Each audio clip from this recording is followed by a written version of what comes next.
I think more than anything, the players feel very confident he's a captain because they know that okay, this is somebody I can look up to. I just need to do my job and come back. And I really wish that if they persist with him and he gets a longer run because he's a good player and he deserves that for the kind of domestic performances he's had. I think they look very, very good. I think they are going to be definitely a team not only to come in the top but also win the title, I feel. That's why I think good leaders come into play. Dhoni was able to spot Rohit. Rohit was given a very, very long run at one point, but they believed in him and they knew he had something special. Welcome to Zenminds presents Vidyut views. Lucknow and Gujarat have almost secured a playoff spot. Who will be your choice to take the other two spots? I think definitely Rajasthan Royals will be my third pick because they've been playing some very, very good cricket. I think again, great from Josh Butler. It's an unbelievable form, and not only that, I think Sanju Samson is just not got a big score, but he's batting really well. The spinners are bowling really well. Good fast bowlers, good fielding unit. Jaiswal came in and performed really well. So I think they look very, very good. I think they are going to be definitely a team not only to come in the top but also win the title, I feel. And also RCB. Although the main players haven't clicked as yet, with regard to Virat, he's a great player. I think he should get going sometime. But even without that, they are doing very well as a team. Again, I think Hasaranga bowled very well last game. There was a little concern about his form, but again, he showed what he's capable of. So I think this will be my top four: GT, Lucknow. Again, RCB Nara, but I think the way CSK played last night was very, not because they won the game, but the way they played and won. It was very, very convincing. It looked like the old CSK outfit where, they were very good with the bat. Devin Conway played an unbelievable knock. Vidyut Gaikwad is coming to form in the second half of the tournament like he always does. He's always a slow starter, but again, he's playing well. And Dhoni is really hitting the ball well. Dhoni's leadership qualities, a lot of people will be thinking, why did they start the season as a captain? But I think CSK management thinking about there is a time where Dhoni wouldn't be playing, so they have to groom a captain, and that's why I think Jadeja was there this season. But it's going to be very hard for CSK. But the way they played yesterday, I think they give them a glimmer of hope. But again, I think my top four are going to be, like I said, Gujarat, Lucknow, Rajasthan Royals, and RCB. Sunrisers, I think they are missing Natarajan a lot, and I think if they can come back to the rhythm, they'll also be a top contender. Punjab Kings also have been playing well. So there are teams which are going to fight for the top four, but again, like I said, my top four remains. Baba Indrajit has become a regular for KKR behind the stumps. You have seen his rise from the TN circles. What are your thoughts on him? He's a fantastic player. I think Indra has been a very, very good player. Unfortunately, I think at a very crucial time, he got plagued by a lot of injuries. But super player. He's been a prolific run getter for Tamil Nadu. Now he started doing well in the shorter format as well.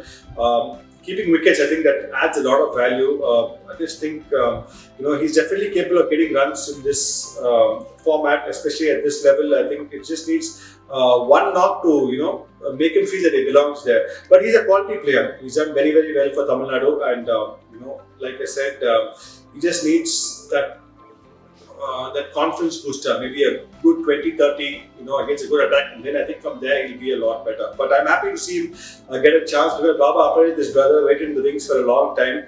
He didn't get a chance to play, but I'm happy that India has got a chance. And I really wish that if they persist with him and he gets a longer run because he's a good player and he deserves that for the kind of domestic performances he's had. CSK's captaincy change has brought a sense of freedom in CSK players. How does Dhoni bring the best in players? Yeah, I think Dhoni, I think he's an all-round package, not only on the field but even off the field, the way he guides players. I think we've spoken a lot about him. He's a great leader. Everybody knows about that. And I think definitely there's a lot less pressure on him now. I think he's been there, done everything. I think he's, that pressure of winning titles, and is definitely not that. I think what he brings into a table is like we talk about calmness and I think his biggest strength is able to read situations very, very early. He knows this format. He's played maybe 5 T20 games, so he's been there. He knows how to react to different situations. He knows whom to use when. He can assess the conditions well. He knows which pitches to bat first. I think more than anything. the players feel very confident he's a captain because they know that somebody that, okay, this is somebody I can look up to. I just need to do my job and come back. So I think that makes a big difference.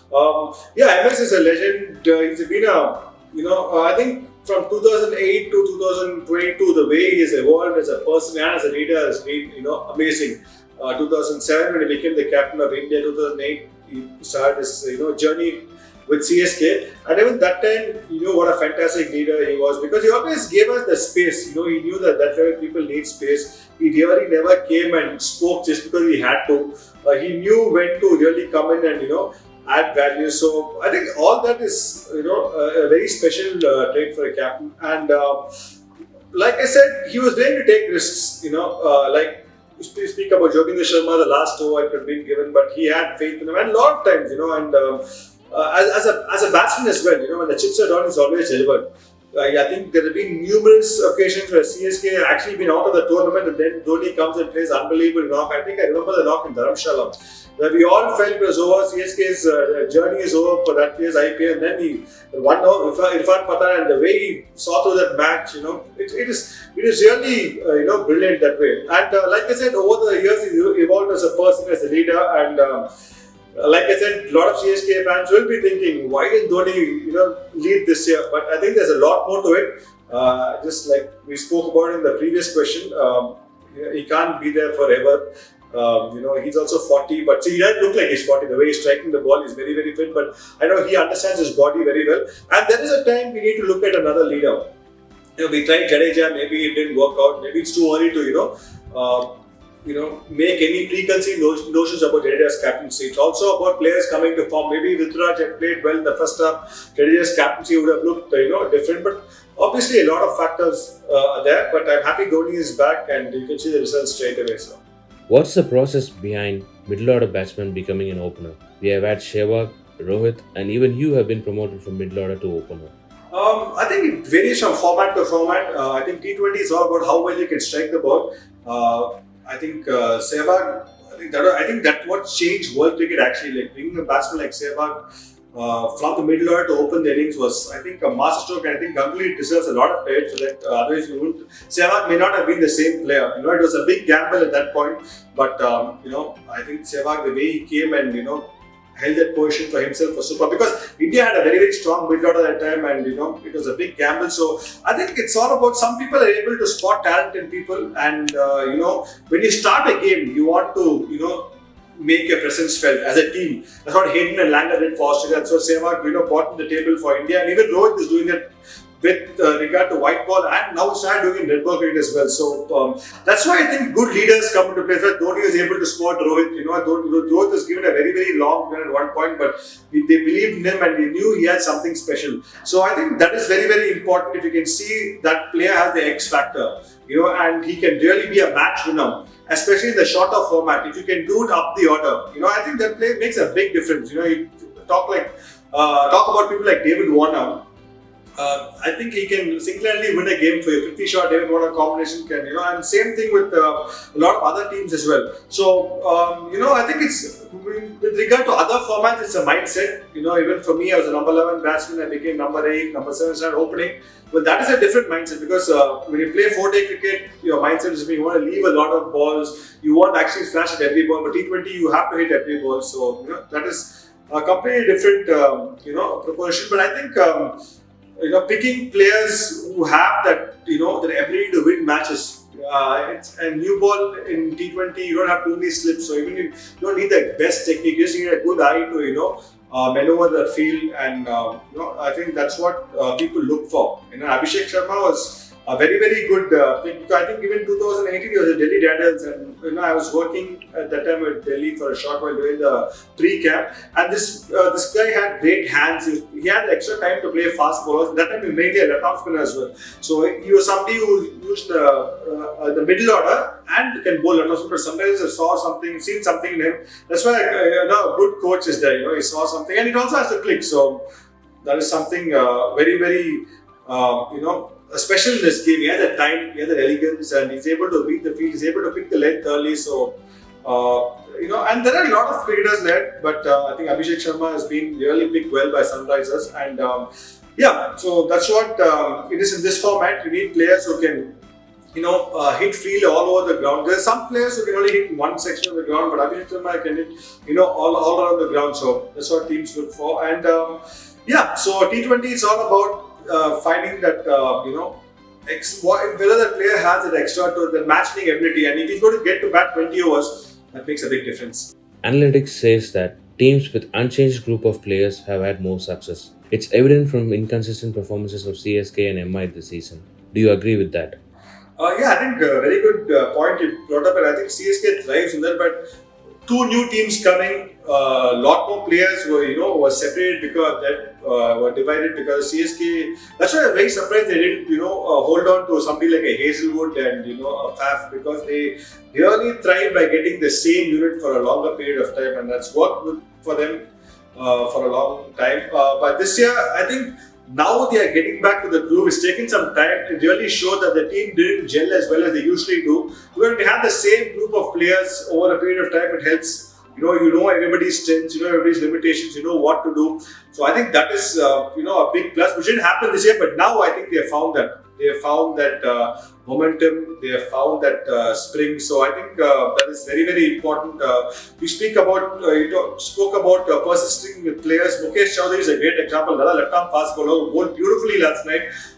You could have easily been carried away and dropped him after a couple of games, which they didn't do. They found that this kid has something, and they gave him a long go. So that speaks volumes about CSK. They always believe in that. Maybe they take time to give people chances. But once they believe in them, they really give them a long run. With even regard to me, the first year I played 9 games, so I could have been dropped in 1 or 2 games. They never do that. So that's something which has been working for a long time. Yes, the first, even the 2020 when they kept losing, they didn't make too many changes. I think Gaikwad came back in the second half because he had COVID, and it took him a quite longer period of time to recover.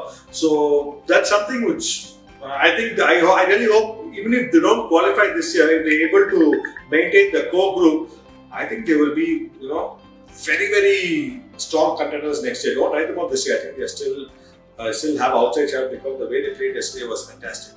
Left-arm pacers have featured in almost every IPL team this season.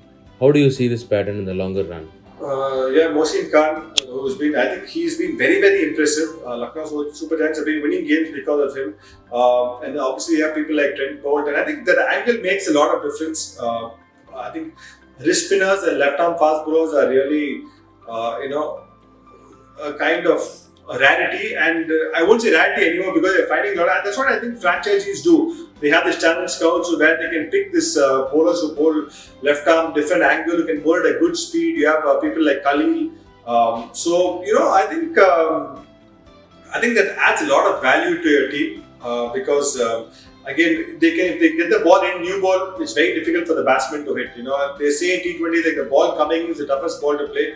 A good outswing also can score you runs in T20 because there's width and there are not too many slips in play. So they look at people who can get the ball in, Bumrah, the angle in which he bowls, and same with the left arm seam by getting the ball. So Trent Bolt is very, very successful. You see a lot of times he gets you wickets in the new ball. We spoke about Dubai when they won the IPL.